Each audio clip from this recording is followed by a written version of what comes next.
Blessings and welcome everyone. Just a reminder before we begin. Your rising sign horoscope will give you additional clarity as to how a great deal of your sun sign horoscope may show up, and your moon sign horoscope will give you the less prominent side story that'll also be playing out for this 2-week period. Remember, horoscopes serve best when observed, like a weather or traffic report. You have influence over all outcomes with your thoughts, actions, choices, and deeds. Use the information that presents to help you make the highest choices for the highest outcomes. If you wish to schedule any of my services or like access to more content via my Patreon, follow the links below or go to my website, integrativemysticism.com. Hey there, Aquarius. It's time to have a look and see what is going on when it comes to your first week of March 2021. And just a quick heads up, even though we're talking about a 1-week horoscope here, the full moon in Virgo is actually affecting the first 2 weeks of March. So you could think of it as, the cards are talking about just this week, but the full moon goes into next week as well. So you might want to come back to this video at the end of this week just to get a heads up on what also is happening next week. So speaking of this full moon, what has occurred or what is occurring? Because it never all just happens on the day. So the full moon that landed on the 27th of February fell in Virgo, which is your 8th house of shared resources, passive income, as well as intimacy and sexuality, and anything relating to big exchanges, possibly debts, and even self-employment kind of circumstances. It's one of those houses that doesn't quite know what it wants to be. It's essentially how you share and exchange with the world at large. Now, when we have a full moon in Virgo, and I've been saying this to everyone, it's a clearing of past normals, a dismantling of past patterns, a dismantling of old routines, in exchange for ones that are actually more evolved, more suited to higher caliber work, higher caliber relationships, and just overall better form and function across the board. This fell in your 8th house, and so what's happening here is that over the course of this 2 weeks, we're actually seeing a lot of clearings happen. A lot of detachments occur, especially when it comes to closing up old business relating to either financial matters, debts, maybe even a bit of credit, sure, but also anything that you may have carried on or taken on or held onto from an old story, anything that maybe you have acquired in your life that does not actually belong to you or is actually a burden to carry forward in any way, shape, or form.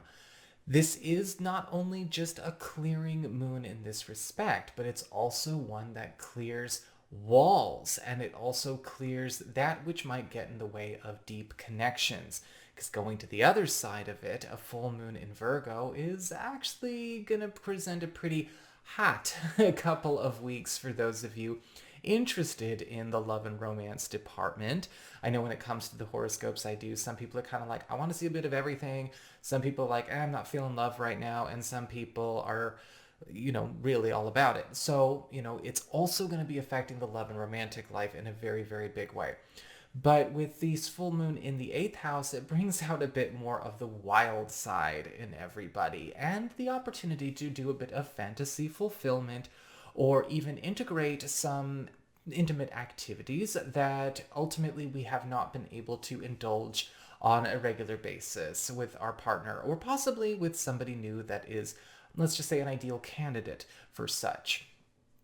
As we get onto your cards, we have the Justice card in reverse. And this very much carries on with the theme that we saw with the 8th house full moon, the release and the removal of things that just do not belong to us, we do not belong bound up to, tied together in, or on the same journey with anymore. Now, in a lot of cases with the Justice card reversed, this is an enforcement of what is essentially the highest truth and the highest interest of all concerned. But this has to do with a removal of a lot of things that maybe have been made out of artifice in your life. Things that were contrived, whether they were contrived through your work, through your job, contrived through maybe stories that you've been told, contrivances from friends, old partners, anything relating to family. This big clearing is also allowing you to get back in touch with who you really are. And we are going to see a lot of revelations come up, especially throughout each area of your life with the Justice card reversed, about what is true versus what was falsified or what was made up. Because sometimes it's not necessarily just about people telling a lie, yes or no. Sometimes it's about people living a lie, true or false, or people presenting their full truth, authentic or incomplete. And the Justice card reversed is also going to be revealing a lot of that so you can see what belongs and what doesn't as well. As we get on to your material shifts when it comes to your work, your job, your finances, your living situation as it relates to your personal abundance and material concerns, you've got the Four of Cups upright. And you are getting a chance to cash in on an opportunity that either you have or almost might overlook just because there is an illusion about this opportunity, about this money, about this project, or maybe living situation. This is something that we have either overlooked because it was too small or it seemed small, or it's something that we overlooked because it seemed insignificant. And that's kind of the interesting blessing in disguise energy that comes through the Four of Cups upright. You know, do you really need something to have flashing obvious neon lights to convince you that it needs attention? Well, no. As we get on to your communications, friends, relatives, your community, other people in your life, you have the Five of Pentacles in reverse. And with the Five of Pentacles in reverse, I actually see a lot of you offering your assistance, possibly it's unsolicited, maybe it is solicited, to somebody who has been maybe doing without or doing with less for quite some time. I see a lot of you actually offering to help people, or maybe offering to help somebody that you do respect, and you do, I can tell that you actually know this person can handle themselves, like they got a good head on their shoulders, but maybe they could do with a little help because they could do so much more without kind of working with the jerry-rigged system that they have right now. This might be a situation where you are filling a void in their life that they have done without for quite some time, whether with your time or your resources.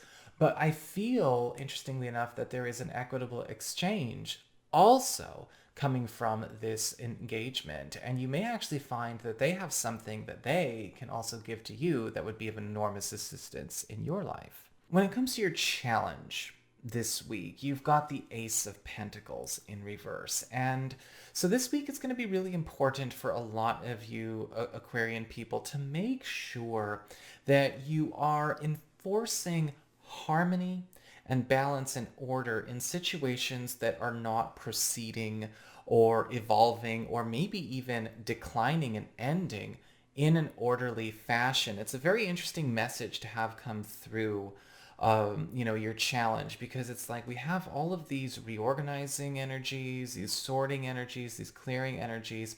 And with the Ace of Pentacles reversed, you're going to need to make sure that you can maintain the peace, maintain the flow, and of course maintain consistently from start to finish. Now you may find with the Ace of Pentacles reversed as a challenge that things seem to be going okay with you, but when it comes to other people involved, they're maybe not able to keep up, they're falling behind, or maybe things are getting a bit disorderly, even though we are heading towards the finish line in a way that's actually going to benefit everybody.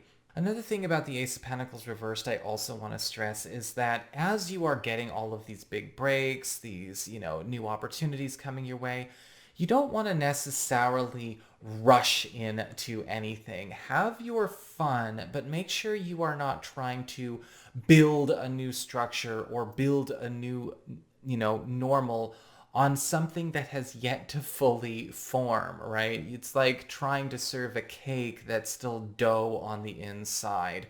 You want to let everything, come and go and evolve in its proper time in a way that is balanced and healthy for it, not rush out of one thing and into another. As we get on to your relationships with love and romance, you've got the Eight of Swords reversed. And the Eight of Swords reversed is a fabulous reversed card because it's all about freedom. It's all about being let off the hook, released, as well as also the overcoming of a lot of complexes or insecurities or things like that that might be going on within yourself or within a romantic partner. And a lot of you Aquarian people are actually going to be going a bit wild with this, I think, with that full moon in the 8th house. And the going a bit wild, celebrating a little bit, is totally okay. In fact, I'm actually seeing with the Eight of Cups in reverse, the Eight of Swords in reverse, a lot of you may also find that something that had maybe been holding on to you or clinging on to you, keeping you from being able to actually experience the kind of love or relationship or maybe even intimate language or what have you in your own life, your own relationship, your own sexuality, your own personhood is gone. And there's something that is allowing you to actually finally have the full no holds barred hair down experience with your sweetheart. Or perhaps it's a hang up that a partner has had about themselves, an insecurity or something from their past, also getting out of their life. For those of you who are currently available looking for new people, this Eight of Swords reversed is actually bringing in somebody that's going to actually allow for you to experience and enjoy your wild side in a safe, responsible, but satisfying way. And that's not all, again, a traditional interpretation of the Eight of Swords. Of course, we are taking that full moon in the 8th house into account as well. But have fun with this and have fun with your partner and have fun in general. Again, it's a very liberating kind of energy we have going on here. So that's what I've got for you, Aquarius. I hope you enjoyed it. If you did, don't forget to like, share, and subscribe because you know I appreciate it. And should you ever want to get a session with me, go on ahead to my website. It's integrativemysticism.com.